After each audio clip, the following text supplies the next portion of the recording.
کوئٹہ کے وسطی علاقے میں واقع صادق شہید فٹبال گراؤنڈ میں پشتونخوا میپ کے جلسے کی تیاریاں مکمل کر لی گئی ہیں۔ پشتونخوا میپ کے بانی اور ممتاز پشتون قوم پرست سیاستدان اور دانشور خان عبدالصمد خان کی برسی کے موقع پر جلسے کا انعقاد کیا گیا ہے، جس میں پشتونخوا میپ کے چیئرمین محمود خان اچکزئی کی دعوت پر مسلم لیگ نون کے سربراہ نواز شریف بھی شرکت کر رہے ہیں۔ کوئٹہ کے مختلف شاہراہوں پر سابق وزیر اعظم نواز شریف کے لیے خیر مقدمی بینرز اور پوسٹر آویزاں کر دیے گئے ہیں۔ جلسے کا پنڈال بھی سجایا جا رہا ہے۔ نواز شریف کی کوئٹہ میں پشتونخوا میپ کے جلسے میں شرکت اور خطاب کو آئندہ انتخابات میں دونوں جماعتوں کے انتخابی اتحاد کا پیش خیمہ بھی قرار دیا جا رہا ہے۔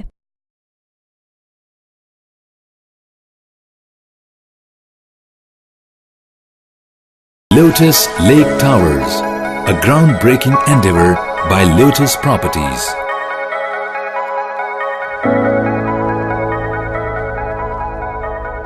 پاکستان میں پہلی مرتبہ حالات حاضرہ کے مختصر مگر جامع پروگرامز، خبروں، تبصروں کے علاوہ دیگر سماجی، تجارتی، ثقافتی، تفریحی، معلوماتی، مذہبی، تعلیمی، صحت اور بچوں کے پروگرامز صرف TNN TV پر۔